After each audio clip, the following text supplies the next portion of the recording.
Don't, the in people. That Yes. That want to be cool.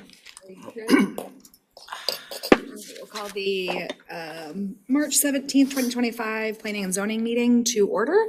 Roll call. Jenkins, Here. Bowersox, Here. Prignitz, Here. Triplet, here, and Osteen. Here. I would entertain a motion on the agenda. So moved. Second. All in favor, say aye. Aye. Opposed, same. I think we're unanimous. And the minutes. I'll entertain a motion on the minutes. Make a motion. And second? All in favor, say aye. Aye. All opposed, no? Okay. And let's see, number 5, West Bridge Road Commercial Preliminary Plat 1, City Engineer. Okay, developer, please. Good evening. Hopefully you can hear me. I guess it's a pretty quiet room tonight. Trent Smith with ATI Group. Address is 1615 Southwest Main Street, Ankeny, Iowa. I'll kind of hit on the key features of this development. We've submitted essentially a site preparation package, and I'll go into details as to why that's being submitted now. We've had some tenant activity recently, but no projects that are firm on what we're going to develop here yet. Just something commercial. We submitted, I think, a traffic our trip generation estimator based on just some pie in the sky conservative numbers to give us an estimation on if there's any public improvements required, but there's nothing concrete behind that based on the interested tenants that we have yet. So we started looking at this property a long time ago, 2 years now, maybe, I think, almost. We've had several meetings with Travis and Chelsea about it. And so we reached out to Yvonne. Tyler and I are both Polk City people. We drive past this property all the time. Just seems like a little bit out of place for a residential parcel. So we approached Yvonne to see if she'd like us to purchase her property and develop. And we went through about a year of conversations before we landed on closing on the property. I think we did last August. Since we've closed on the property, we performed a survey. So we have a topographic survey of the property. And we've discovered that there's a significant earthwork issue within the 3.6 acres or so. So SUDAS, as you guys know, sets the design standards for entrance drives and accessible routing and things like that. And what we've discovered here, based on where we think our access points will be off Parker, is that the site sits way too high, about 2.5 feet too high on average over the course of the 3.6 acres if we're going to have nice drive-in slopes and accessible routing from Parker. So we have to export material. We believe that quantity, without having a plan, is roughly in the range of 15,000 yards is what we're planning. So about 1,500 trucks roughly will take material. The reason we're submitting it now, we've had a lot of conversations with Travis and Chelsea about potential partners, other projects in the area that would take our material because we have to have a home for it. And we have a home for it. Our demolition contractor, DeCarlo, if you've seen their excavator on site, has won a project close by that needs about 1,000 yards more than what we have to offer. It's a big blessing for us that we can find a home that really needs that many yards so local to Polk City. We have a ton of projects going on in town, as you guys know, but they're all 40-acre subdivisions, and usually you find a way to balance a site over that big of an area. But this particular property, since it's so small, we're just stuck with having to export material. So our plan with this package is to really get a grading permit. What we discovered through the demolition process, we took the house down and we took some trees down and uncovered the Tree City USA requirements, which requires you to have a approved preliminary plat prior to taking down a tree larger than 4 inches. So that's the genesis of this submittal, is to provide a grading plan that shows the trees that we plan to remove larger than 4 inches as part of this phase 1 that will allow us to export that earthwork with this partner project that wants to move material in April. What we plan to do is leave all of the east tree line adjacent to Lakeside, and then there's a little drainage way on the north side of the property that has some mature trees as well that we're going to leave also. So we're going to create kind of an L tree buffer just to create some distance between the church and the residential properties while we do our construction activities, so it's not an eyesore to those properties from where they spend their evening hours. We're gonna take that material off-site and really just plane it out so it looks like a market-ready lot, similar to the Kimberly lots across from Casey's. That's just planed out, ready to go for a user to come in.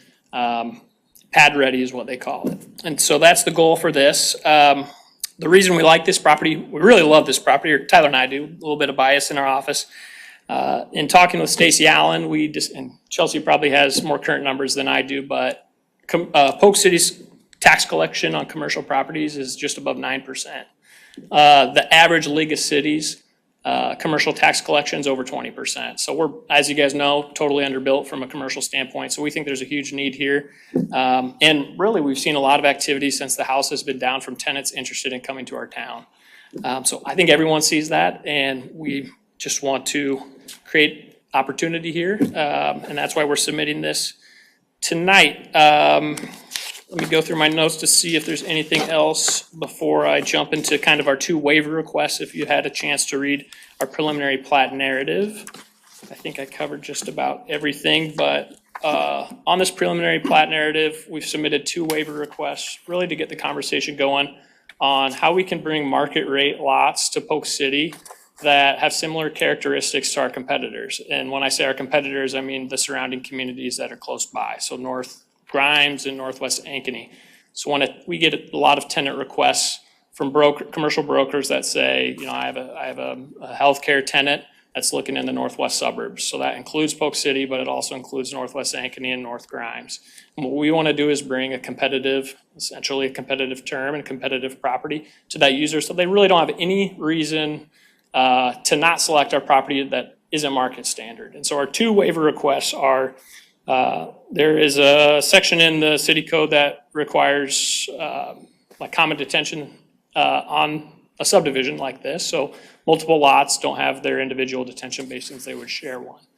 I think I'm a civil engineer by trade, and there's a lot of value in having that one detention basin that's actually kind of an economies of scale in terms of your detention basin gets smaller the larger area you have. So if you have 3 detention basins, it's going to take up a larger footprint than one. So there's a lot of value in that, and I'm aligned with that approach. But what we want to do is create the most flexibility with these tenants that are interested in our community. So we're asking potentially to have that waived. The feedback that we've gotten to date, as you probably expect, is tenants interested in the intersection. It's our most coveted location on the property. They want the highest visibility, and they want to push their building as close to the intersection as possible. That might include underground detention systems. Speaking with an underground detention provider, I think Luana has that, and they've exercised kind of that underground system to push their building closer to the visible frontage of Ridge Road. And so if possible, we'd like to offer that as well. If it ends up being tenants that are interested in having common detention basins, we will totally pursue that route. Really, we just want the flexibility so that when a tenant is interested, we can have that conversation on what their user needs are in comparison with the city code. Then the other waiver request, it's not really it might be in the code, I'm not sure, Travis, but when we had some kickoff meetings with Travis and Chelsea, they brought up this frontage road agreement, I believe it's called, or access road agreement with Lakeside Fellowship. And so if you're not familiar with that, or that site plan, I think it came by maybe 2 years ago, maybe last year, right? The next phase.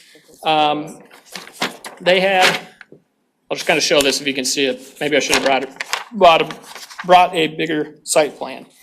Oh, they do? Awesome. Great. Yeah. So everyone knows what I'm talking about. So there's an agreement with Lakeside Fellowship between Lakeside and Polk City. Requires them to extend an access road between their parking lot and our property.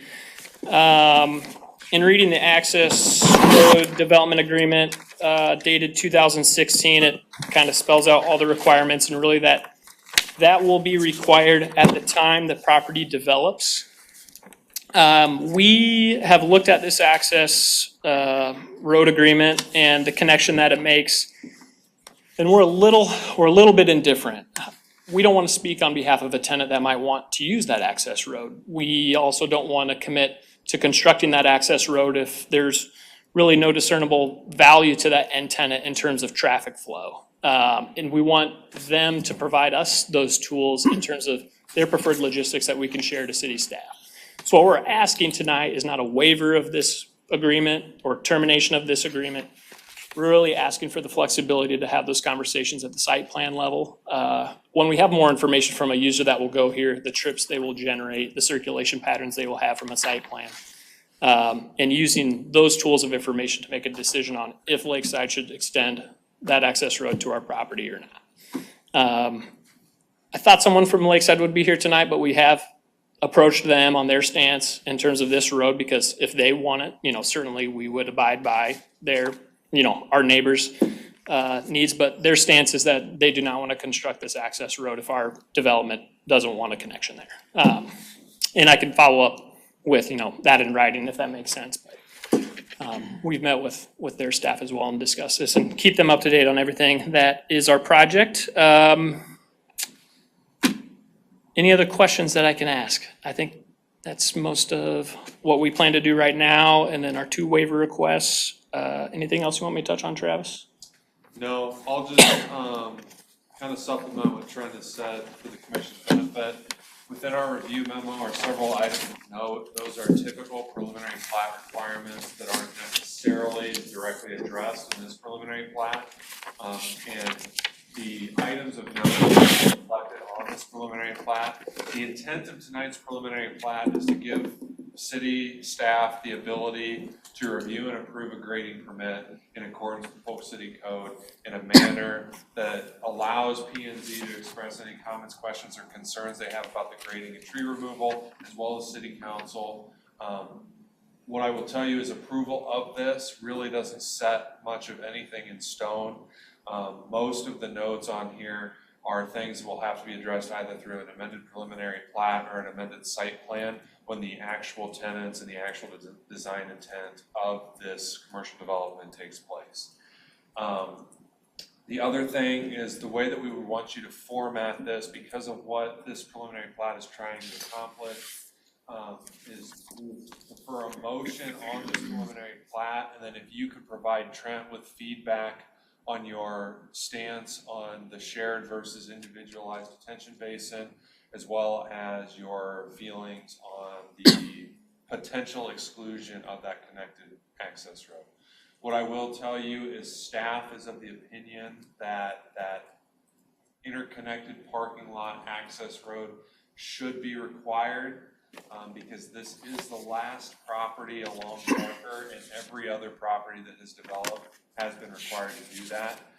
That agreement was put in place as part of the access management plan for Bridge Road.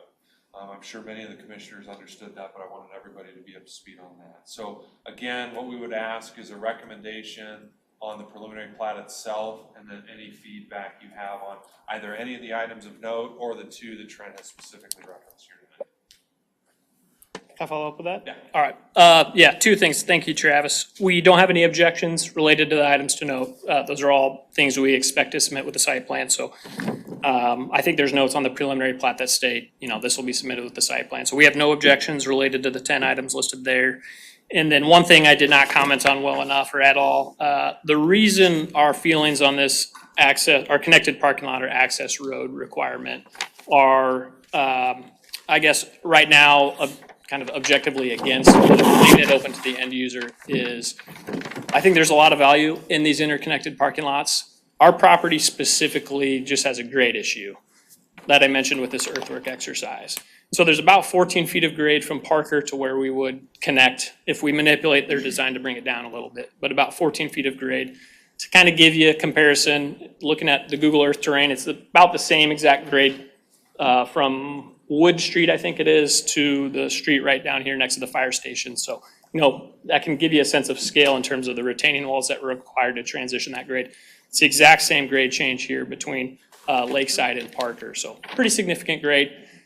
I find it hard to believe every time I drive by it. I can't believe it's 15 feet or 14 feet. It just doesn't make sense, but we have topo on it. So what we would love to do, if we had the ability, is to park that out. So if we connect the parking lots, we'd have parking stalls on both sides, right, and get a good use of that space. But that's not feasible with the slope that's required to make that connection. So it would be a standalone drive, similar to Lakeside's east frontage road where there's no parking lot there. It's kind of steep in that direction. So that's just a little bit more clarity on why we're asking for flexibility on the connection. So, any questions I can answer? Where exactly off of Parker are you anticipating the entry? Good question. Currently, we have shown them aligned with Quickstar's access points, so 2 connections. One that aligns with their south and one that aligns with their north.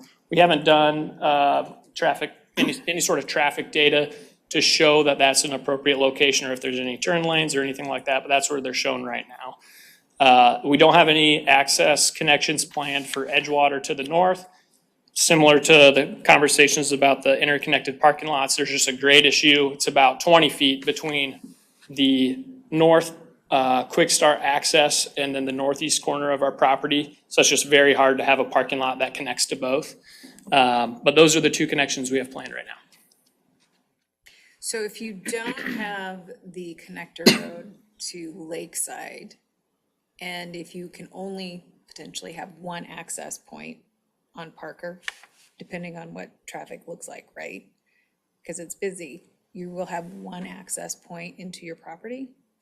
I think that will change our assumptions. So the reason that we don't prefer this access is not the point, it's not the north access elevation. It's the south access elevation that sits so low. So if we do connect to, if we're only restricted to the north access, that changes our kind of required connection points on the south. So that makes it an easier transition from the north access to Lakeside's parking lot. It keeps everything high.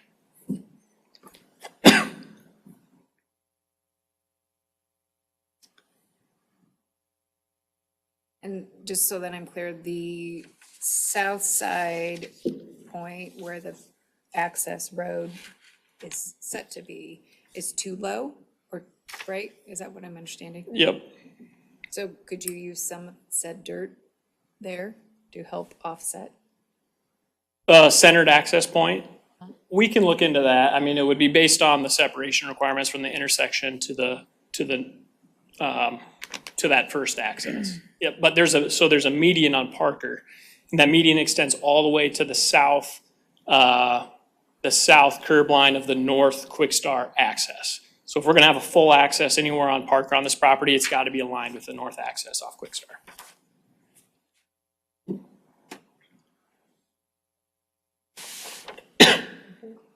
Just some general comments. First of all, on the detention, I think when we have looked at that in the past, if I recall, that's always been with the site plan. It's very difficult for me to give you an opinion without understanding what it is that. Sure. So I have a real difficult time saying, gee, I believe in this waiver without seeing what you're proposing. Sure. We have certainly granted that before, as you've seen, but I think it's been at the site plan stage where we know where it's gonna be, how it's gonna fit into the property, and Perfect. how that's gonna be handled. And typically, Ron, the other time you would see it is we do some level of, it's a stormwater management concept at the preliminary plat stage. So if there's another amended preliminary plat, because what this preliminary plat shows is a single commercial lot. So if they have multiple tenant spaces or they want to split it and sell it to different people, we would probably handle that as part of the amended preliminary plat as well, at least on the conceptual level. They're just not far enough along, I think, for us to say, we need a stormwater management concept, other than they've shown us generally how they would lay out a site in a single lot format. Yeah, to date, we have maybe 10 concepts on this property based on the feedback that we've gotten. So anything from interested users that want the entire thing to users that want 1 acre, so it'd be about 3 lots. I think what will really drive a lot of that information to Travis and will be helpful for all your decisions is the site plan. Once we get one domino to fall, which probably is gonna be the south acre-ish if it's taken down in multiple chunks. I think there'll be a lot of clarity on, where do they want their detention? How can we make that work? And if we were to look at regional detention or individual basins. So, understood. Thanks for the feedback. Yeah, I mean, and just, staff is great about knowing what we've done before. And if it's presented to us in a manner that's saying, we granted a waiver on this XYZ property because of this. Sure. And this new proposal we have in front of us is identical to that. Or, just these minor tweaks, that's a much easier way to present it to us than just saying, we want a waiver. Perfect.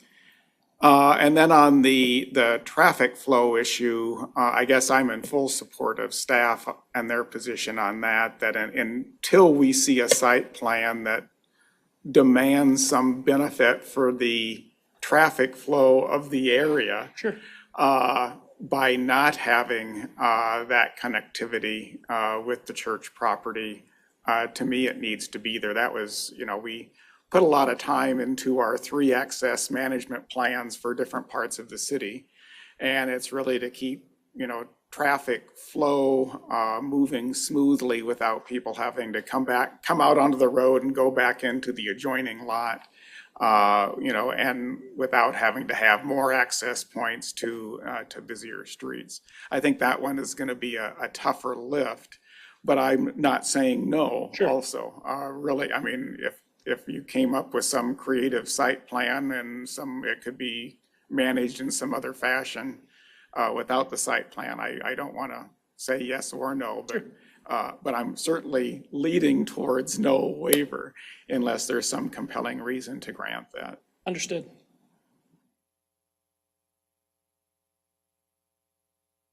I think just following up on Ron's comments, my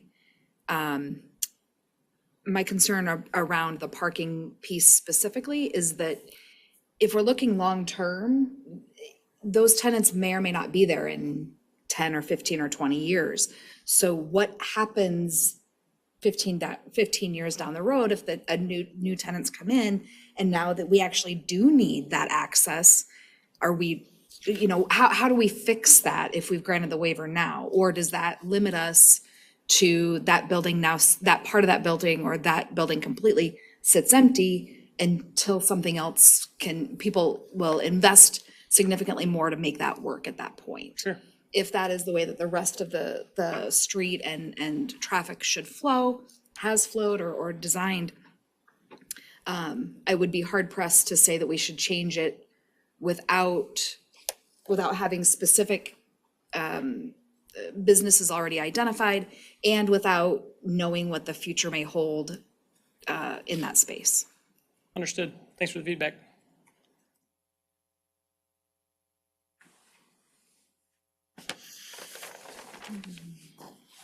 I'm gonna echo what everyone else said here. But I wanna kind of mention that there's almost gonna be 4 intersection points there on Parker Boulevard if we put an access there, and if that's the only one, I'm just concerned about blind entry, taking those turns. Those are obviously all very high traffic. I drive through there every day.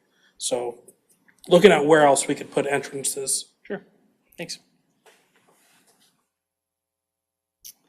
Okay, any other thoughts from the commission or anyone on this? Okay. Do we need a motion? So we're going to be looking for a recommendation to the council to either approve or deny.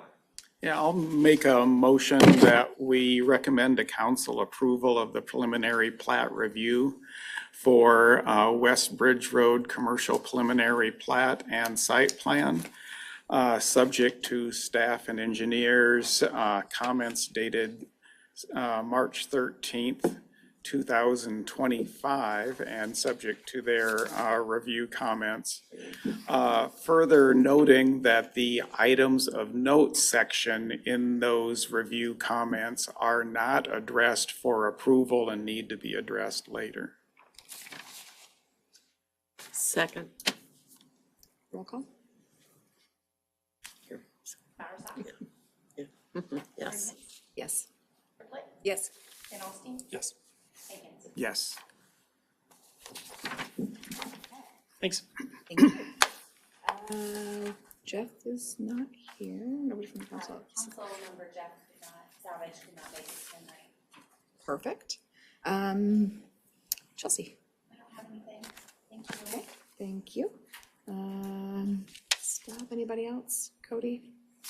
Anybody? Okay.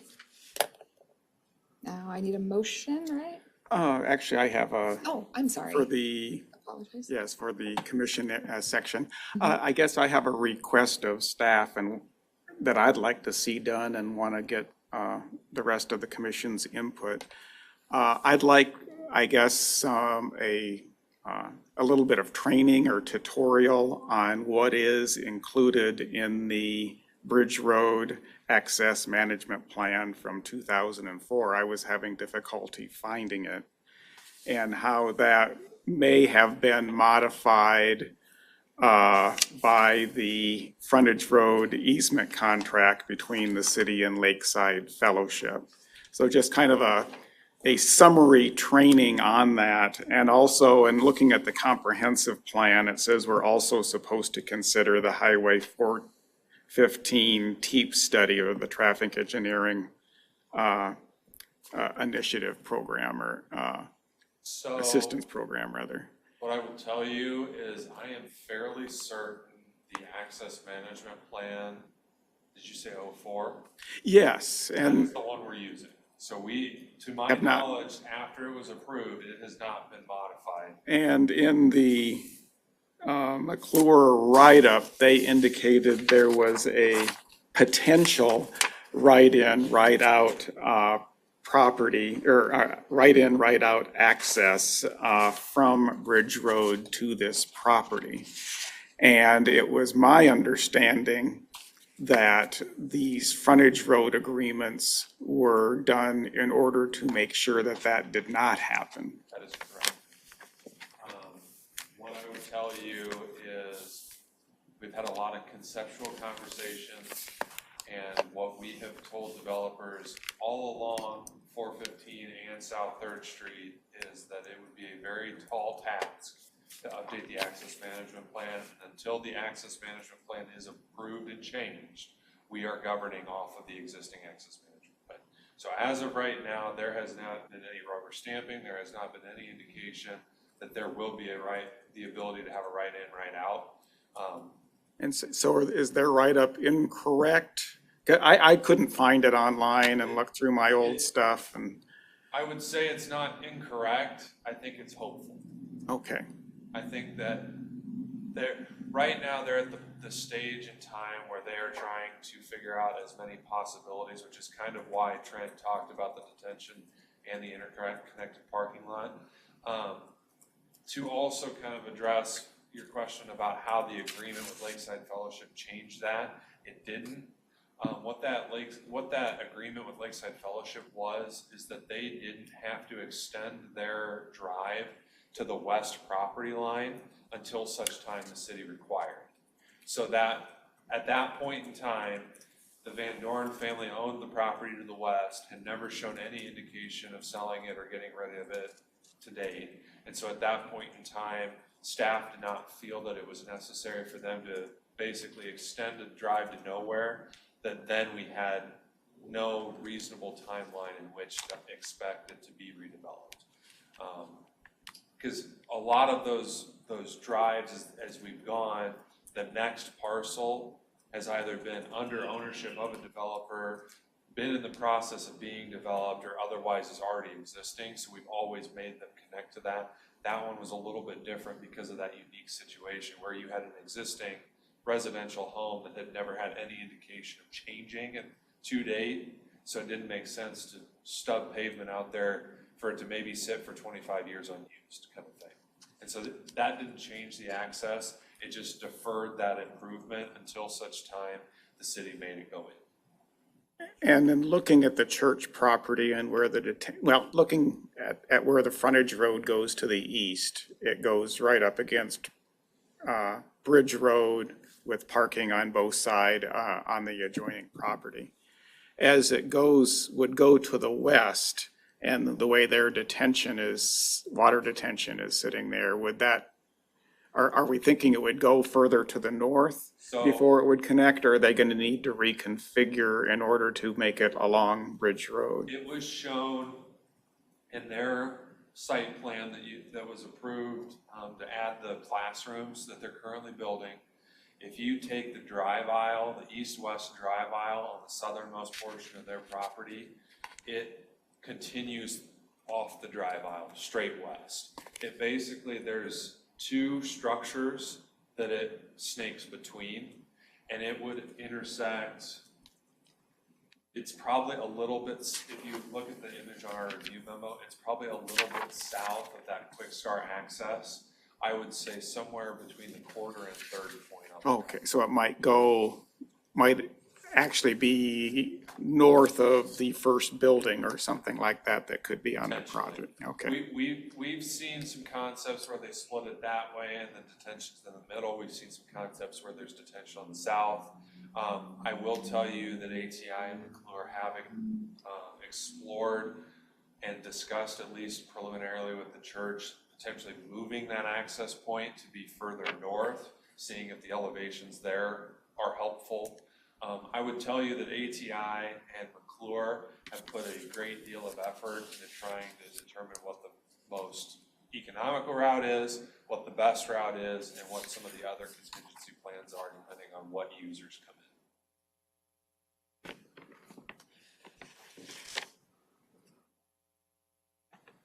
Look into some training during that access. Yeah, at least have us updated on what we need to know to review their site plan when it comes in. Because I was glad this wasn't a site plan tonight. Yep. And what we can do is, in the interim, we can talk about the 3 existing access management plans we have on file. I will warn the commission that with what's going on out at Allure, we are currently working with other agencies to potentially put together a traffic study that may result in an access management plan prepared by the DOT. So that would come at a later date, and that would be something that we would want the commission briefed on as well, particularly as Polk City kind of fills out that area that right now is at the very preliminary stages. So I think that would probably be the approach, is we would look at the existing access management plans, particularly because there's some new faces that may have never actually seen that document, but it's always good to get everybody back up to speed about what we've got, what we administer against, and what we regulate against. So we can get something put together, and we'll have it probably as a discussion item on a future meeting. What we'll probably plan on doing is it'll just be a meeting that has something else on it, so we don't bring the whole commission in just for that one topic. Okay, thank you. Our commissioners.